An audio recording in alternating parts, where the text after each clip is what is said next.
सकाळी सकाळी दुधाच्या कॅननी गाडीला फीड बांधून घेतलं आणि चाबीला गाडी लावून दिली. क्या बोला तूने? नमस्कार मंडळी, स्वागत आहे तुमचं आपल्या मराठी मिनी ब्लॉगमध्ये.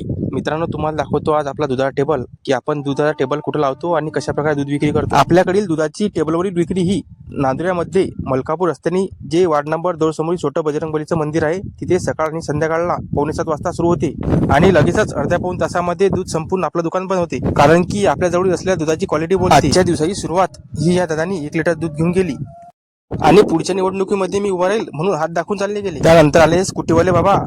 ते बाबा म्हणायला लागले की तू काल लवकर दूध संपून चालला गेला, आम्हाला दूध मिळालं नाही. आम्ही दुसरीकडून दूध घेतलं, पण त्याच्यामध्ये त्यांनी 2-3 प्रकारच्या व्हरायटी दाखवल्या. 60 रुपये, 70 रुपये, 80 रुपये, 90 रुपये, पता नाही काय काय दाखवलं. म्हणतो 60 रुपये, 80 रुपये, 90 रुपये. आता एवढं खुलं बोलावं लागतं का? मंदिरातून पूजा करून हे काका आले. या काकाला अर्धा लिटर दूध देऊन दिलं. मित्रांनो, भारतामध्ये 10-20 इतके प्रॉब्लेम आले चिल्लरचे. त्यामुळे आपण असं जुगाड केलं की 2-2 रुपयाचे जे कॉईन आहेत त्यांना एकत्र 5 कॉईन मिळून एक 10 रुपयाचा डॉलर बनवला आणि सध्या या माझ्या कॉईनची विदेशातून पण मोठ्या प्रमाणात डिमांड होत आहे.